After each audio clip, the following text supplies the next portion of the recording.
उनको बात करने के एलिगेशन आपके ऊपर लग रहे हैं। जो सूची में जिनको संस्था सदस्य क्रमांक नहीं दिया गया था, तो हमने पूछा साहब इनको सदस्य क्रमांक नहीं दिया है, तो इनको तो ये तो रजिस्ट्री हो चुकी 20 साल पहले, उनका सबका डॉक्यूमेंट्स प्रूफ है, पैसे जमा है, तो उन्होंने कहा ठीक है आप उनको सदस्य क्रमांक दे दीजिए, तो उन लोगों को हमने पात्र किया। कलेक्टर ने बड़ी मीटिंग में कहा था कि मैं आप पे एफआईआर करा दूं। तो वो गलत किया ना, हमारी निराकरण, हमारी सूची पूरी तैयार थी, हमने सूची पूरी दे चुके थे और बना के लाए भी थे, हमारे से पूछा ही नहीं, बोला ही नहीं। जब तो मेरा गला ही खराब था।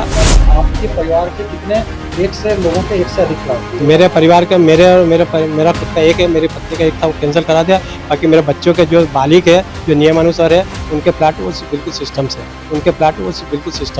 आप पर अमानत में खयानत का भी आरोप लगा, आप पर और मनोज काला पर सरकारी ये परिवार ने बिल्कुल इसमें दोषी माना है। ये आपने किसी और संस्था के पैसे संस्था के खाते से बचे।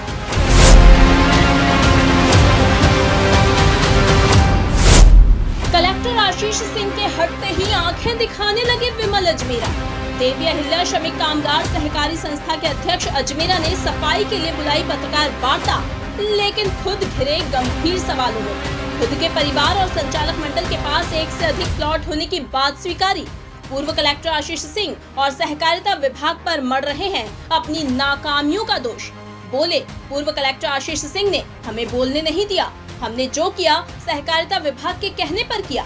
जिनकी सदस्यता नहीं, ऐसे रजिस्ट्री धारकों को अब सही बताते हुए प्लॉट देने की तैयारी। बोले, उनके नाम भी पात्रता सूची में हमने सहकारिता विभाग के कहने पर जोड़े। अजमेरा ने स्वीकारा उनकी पत्नी और बच्चों के नाम पर एक से अधिक प्लॉट, पत्नी के प्लॉट की रजिस्ट्री शून्य कराने की बात भी स्वीकारी। अमानत में खयानत के आरोपी विमल अजमेरा खुद को पाक साफ बताने में जुटे, जबकि उनका पूरा कार्यकाल विवादों में और भूमाफिया को मदद करने के आरोप से घिरा था।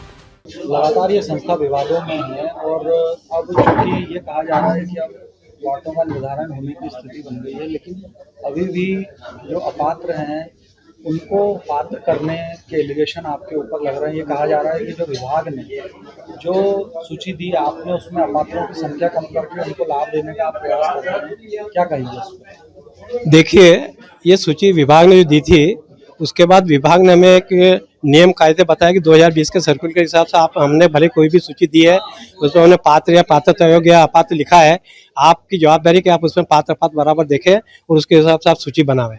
तो हमें जो सूची में जिनको संस्था सदस्य क्रमांक नहीं दिया गया था, तो हमने पूछा साहब इनको सदस्य क्रमांक नहीं दिया है, तो इनको तो ये तो रजिस्ट्री हो चुकी 20 साल पहले, उनका सबका डॉक्यूमेंट्स प्रूफ है, पैसे जमा है, तो उन्होंने कहा ठीक है आप उनको सदस्य क्रमांक दे दीजिए, तो उन लोगों को हमने पात्र किया है, उन सदस्यों को पात्र किया। दूसरा, कोई सदस्य बाहर थे, कोई सदस्य बाहर जिनका उन्होंने लिखा कि आउट ऑफ इंदौर थे, और उन्होंने हमको डॉक्यूमेंट ला के दिया कि सब मैं सर्विस में था, मैं बेसिकली इंदौर का हूँ, इंदौर का ही रहने वाला, और मेरी रजिस्ट्री हुई है। जब मेरा कास्टमेंट था, मैं सर्विस में ट्रांसफर इधर उधर होता रहता था, मैं आज भी इंदौर में हूँ, पहले भी बाय बर्थ भी इंदौर का हूँ। तो उन लोगों को 2-4 लोग जो भी जिनके सर्टिफिकेट, हमने वो सब सर्टिफिकेट उनको भेजे, हमारे पास पूरा रिकॉर्ड है जिनको हमने पात्र किया है और जो हमारे पास है। आप पर कलेक्टर आशीष सिंह जो अब नहीं है, वो और एडीएम गौरव बेनल लगातार नाराज रहे क्योंकि आपने जो प्रक्रिया अपने समर्थक संचालक मंडलों के साथ की उससे वो संतुष्ट नहीं थे।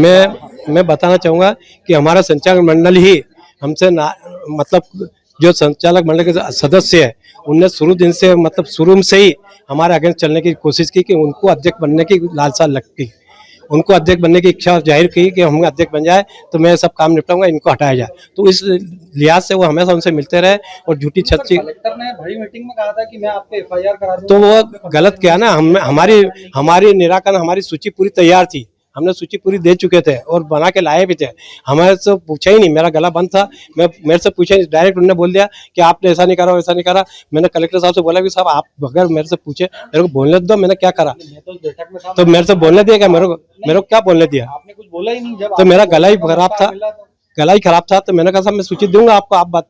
और फिर जब इनने 1.5 साल 2 साल में सूची बनाने में लग गए, मुझसे इस तरह से 7 दिन में सूची बना के और दीजिए और 15 दिन में दीजिए और ऐसा करिए और उसको करेक्शन भी और जवाबदारी पूरी हमारी संचालक मंडली, हम सब सदस्य, हम कोई भूमाफिया नहीं, हम कोई वो लोग नहीं जो रेगुलर है ना, संस्था के सदस्य जो डीआर ऑफिस के सदस्य जिसको कि बेसिक सब नॉलेज हो, तो एक एक चीज़ को बारीकी से देखने में टाइम लगता है। इस तरह की जो हमें उस टाइम दिए, हमने कड़वा घुट पी लिया, क्योंकि सर कलेक्टर साहब है, हम उनका सर आंखों पे उनका लिहाज रखते हैं, उनको हमने बिल्कुल रिस्पेक्ट दिया। लग रहा है आपके कि रजिस्ट्रियां जो निरस्त करनी थी अपात्रों की, उसको लेकर आपने बहुत हिला हवाली की और उसको लेकर भी आपको नाराजगी झेलना पड़ी। और आपके कितनी रजिस्ट्रियों की प्रक्रिया आप कर चुके हैं निरस्ती के लिए, और आपके संचालक मंडल और आपके परिवार के कितने लोगों के एक से अधिक प्लॉट हैं?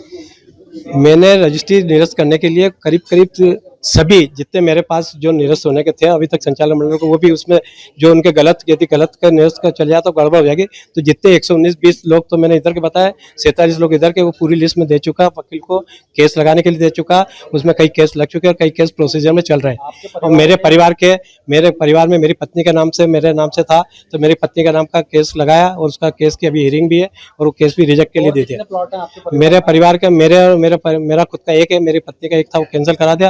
बाकी मेरे बच्चों के जो बालिग है, जो नियमानुसार है, उनके प्लाट वो बिल्कुल सिस्टम से। आप पर अमानत में खयानत का भी आरोप लगा, आप पर और मनोज काला पर सहकारी ये बिल्कुल दोषी माना आपको। ये आपने किसी और संस्था के पैसे संस्था के खाते से किसी और संस्था के पैसे नहीं, संस्था के पैसे हमारे थे, हमारी संस्था के पैसे, हमारे संस्था के सदस्यों के पैसे, जो कि एडवांस में उन्होंने दिए थे कि यदि कम भी पड़ जावे तो आप पैसा जमा कर दीजिए, पर ये संस्था 171 स्कीम से छूटना चाहिए।